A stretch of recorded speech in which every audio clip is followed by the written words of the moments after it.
Rugby World Cup plays a really important part in world rugby and in the growth of rugby around the world. Firstly as our biggest event, the thing that inspires growth in the game, attracts a new audience to rugby, particularly in emerging territories and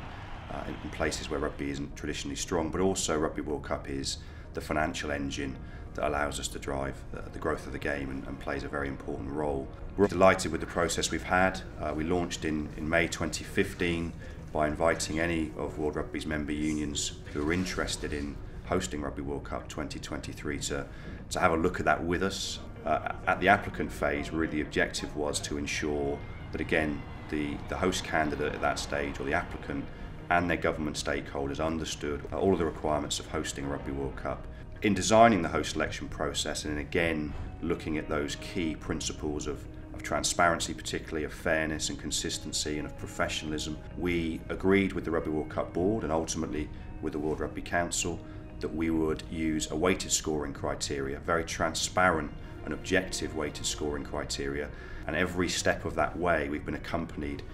by the sports consultancy, who have been our independent advisors, not only on the design of the process but importantly in the evaluation of the ultimate bids. That evaluation has involved some 20 industry experts in effect from within World Rugby, but also experts from outside of World Rugby. So that group, that technical review group, has undertaken an extensive review.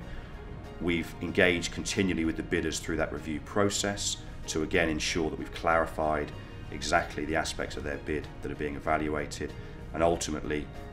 that technical review group and that group of experts have produced the evaluation report that we're now working with. The evaluation report itself is an incredibly comprehensive document of more than 200 pages, really reflecting again 3 very strong bids, but reflecting the analysis of each of the important areas of Rugby World Cup hosting, and ultimately of course leading to the scores that are reflected in the report, with the Rugby World Cup board making a recommendation to World Rugby Council based on the highest score. And the Rugby World Cup board published that report on the 31st of October, and the candidates and the World Rugby Council will be considering that report leading up to the decision of World Rugby Council for the 2023 host on the 15th of November.